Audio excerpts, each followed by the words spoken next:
नमस्कार बच्चों, मैं अखिलेश कुमार आपके सामने लेके आया हूँ यूट्यूब क्लास, जिसमें आपको मिलेगा 12th क्लास की अकाउंटेंसी की फुल थ्योरी।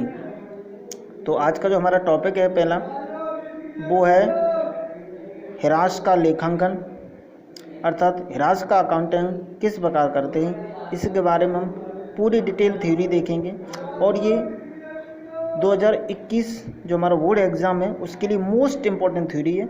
तो आपसे विनम्र निवेदन है कि हमारे चैनल को सब्सक्राइब कर लें और अपने जितने भी फ्रेंड्स हैं उसमें शेयर कर दें। देखना हमारे वो मोस्ट इम्पॉर्टेंट क्वेश्चंस जो बार बार एग्ज़ाम्स में आते हैं, उन्हीं का हम डिस्कस करने जा रहे हैं। और ये चैप्टर हमारे एग्ज़ाम के पॉइंट ऑफ व्यू से बहुत इम्पॉर्टेंट है।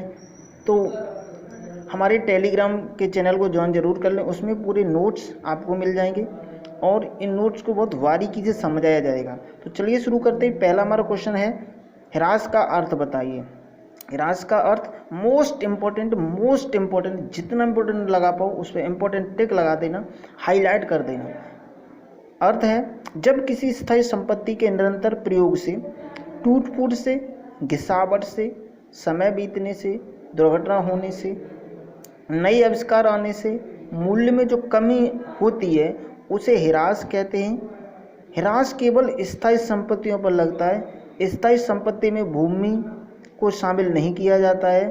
ह्रास एक गैर रोकड़ आयगत व्यय है जो प्रतिवर्ष लगाया जाता है। अब देखो, जो भूमि है वो स्थायी संपत्ति तो है, लेकिन ह्रास योग्य स्थायी संपत्ति नहीं है, उस पर कभी भी ह्रास नहीं लगाया जाता है। भूमि भवन का कभी भी मूल्य कम नहीं होता, इसलिए भूमि पर ह्रास नहीं लगाया जाता है। ठीक है, एक बार अर्थ दोबारा से देख लेते हैं। जब किसी स्थायी संपत्ति के निरंतर प्रयोग से, टूट फूट से, घिसावट से, समय बीतने से, दुर्घटना होने से, नए आविष्कार आने से या भविष्य में नए आविष्कार आने से जो कमी आती है, किसी संपत्ति के मूल्य में जो कमी आती है, उसे ह्रास कहते हैं। ह्रास केवल स्थायी संपत्तियों पर लगता है। कौन सी वाली स्थायी संपत्ति? ह्रास योग्य स्थायी संपत्ति, उन्हीं पर लगता है। ह्रास भूमि स्थायी संपत्ति में, ह्रास योग्य स्थायी संपत्तियों में भूमि को शामिल नहीं किया जाता है। ये सही लाइन कर देना, ये है ह्रास योग्य स्थायी संपत्तियों में भूमि को सम्मिलित नहीं किया जाता है। ह्रास एक गैर रोकड़ आयगत व्यय है, प्रतिवर्ष लगाया जाता है। ठीक, ये ह्रास का अर्थ हो गया। किसी को कोई दिक्कत हो तो दोबारा कमेंट कर देना, हम इसको दोबारा से समझा देंगे। अब ह्रास की परिभाषा देखिए। स्थायी संपत्ति के मूल्य में समय बीतने से, नई आविष्कार होने से, संपत्ति अपचलित होने से, टूट फूट होने से, दुर्घटना होने से, मुख्य पदार्थ नष्ट होने से मूल्य में जो कमी आती है उसे ह्रास या अपक्षयण कहते हैं। ये ह्रास की परिभाषा, दोनों ही क्वेश्चन मोस्ट इंपॉर्टेंट है। एग्जाम्स में ऐसे कि ऐसे छपे हुए आते हैं, इनको बहुत अच्छे से तैयार कर लेना। आगे ह्रास की विशेषताएं देखो। ह्रास स्थायी संपत्तियों पर लगता है। दूसरा, ह्रास मूर्तमान संपत्ति पर लगता है, इसका मूर्त जिसको देखा जा सके। ह्रास अमूर्त संपत्तियों पर नहीं लगता। अमूर्त संपत्ति जैसे गुडविल है, पेटेंट्स हैं, यहाँ पर ह्रास नहीं लगता है। ह्रास से संपत्तियों के मूल्य में कमी होती है। ह्रास चालू संपत्तियों पर नहीं लगता है। चालू संपत्ति जैसे देनदार हैं, ठीक है, इन पर नहीं कभी ह्रास लगता है। स्टॉक है, इस पर भी ह्रास नहीं लगता है। ह्रास से संपत्ति में गुणात्मक तथा मात्रात्मक, मतलब उसकी जो क्वालिटी भी कम होगी, क्वांटिटी भी कम होगी, दोनों ही कम होते हैं। ह्रास के कारण संपत्ति अनुपयोगी हो जाती है।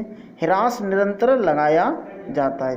ह्रास गैर नगद संचालन व्यय, ऑपरेटिंग एक्सपेंस, ध्यान रखना है इसको। और कैसे? इसमें रोकड़ नहीं जाती है। नॉन कैश इनफ्लो होता है इसमें, ठीक है, नॉन कैश आउटफ्लो होता है। ठीक, तीन क्वेश्चन है मोस्ट इंपॉर्टेंट, तीनों क्वेश्चन है। आगे क्वेश्चन डिस्कस करते हैं। इसमें ह्रास लगाने के कारण बताइए। पहला कारण है ह्रास संपत्तियों के निरंतर प्रयोग के कारण लगता है। दूसरा, ह्रास संपत्ति की टूट फूट के कारण लगता है। तीसरा, ह्रास दुर्घटना के कारण लगता है। और चौथा है ह्रास मूल पदार्थ की समाप्ति के कारण लगता है। और ह्रास अवधि समाप्त होने के कारण लगता है। और ह्रास समय बीतने के कारण लगता है। इसके बाद आगे 5वां क्वेश्चन है, ह्रास के उद्देश्य, महत्व तथा आवश्यकता बताइए। Most important question. उत्पादन की लागत ज्ञात करने के लिए ह्रास लगाया जाता है। दूसरा पॉइंट है, वस्तुओं की कीमत निर्धारित करने के लिए, की गलत लिख दिया है, की कीमत बड़ी की मात्रा की दोनों तरफ, वस्तुओं की कीमत निर्धारित करने के लिए ह्रास लगाया जाता है। आगे तीसरा है, सही लाभ हानि ज्ञात करने के लिए ह्रास लगाया जाता है। चौथा है, नई संपत्ति को प्रतिस्थापित करने के लिए ह्रास लगाया जाता है। आगे 5वां पॉइंट है, व्यवसाय की सही आर्थिक स्थिति को ज्ञात करने के लिए ह्रास लगाया जाता है। आगे 6वां, स्थायी संपत्ति का सही मूल्य ज्ञात करने के लिए ह्रास लगाया जाता है। और 7वां पॉइंट है, कानूनी आवश्यकता को पूरा करने के लिए ह्रास लगाया जाता है। ये देखना क्वेश्चन मोस्ट इंपॉर्टेंट है, इनको बहुत अच्छे से लिख लेना अपनी कॉपी में और बार बार इसको रिवाइज कर लेना। ठीक, आगे क्वेश्चन 6वां है, ह्रास लगाते समय ध्यान देने योग्य बातें। पहली है, स्थायी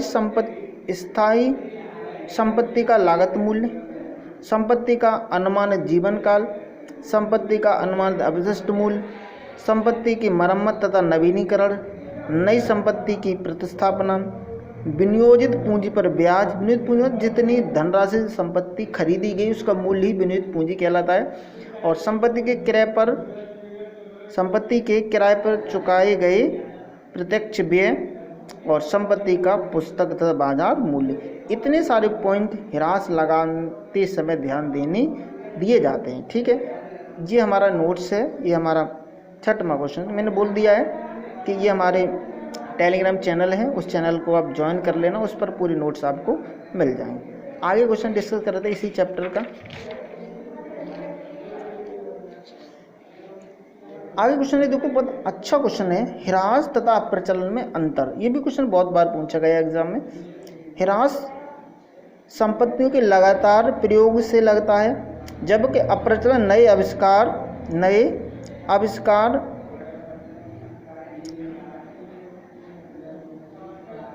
आने से लगता है। आगे दूसरा पॉइंट, ह्रास की धनराशि निश्चित होती है, जबकि अप्रचलन की धनराशि निश्चित नहीं होती है। आगे तीसरा पॉइंट है, ह्रास को लाभानी खाते में हस्तांतरित किया जाता है, जबकि अप्रचलन को लाभानी खाते में हस्तांतरित नहीं किया जाता है। चौथा, ह्रास आयगत हानि होती है, जबकि अप्रचलन पूंजीगत हानि होती है। ह्रास धीरे धीरे लगता है, जबकि अप्रचलन अकस्मात लगता है। आगे क्वेश्चन फिर से एक नया क्वेश्चन है, ह्रास की विधियां बताइए। ह्रास कितनी विधियों से लगाया जाता है, ह्रास की पद्धतियां कितनी है वो देखिए। पहली है सरल रेखा पद्धति या सीधी रेखा पद्धति। इसे सरल रेखा पद्धति, सीधी रेखा पद्धति, स्थायी प्रभाव पद्धति या स्ट्रेट लाइन मेथड भी कहते हैं, SLM मेथड भी कहते हैं।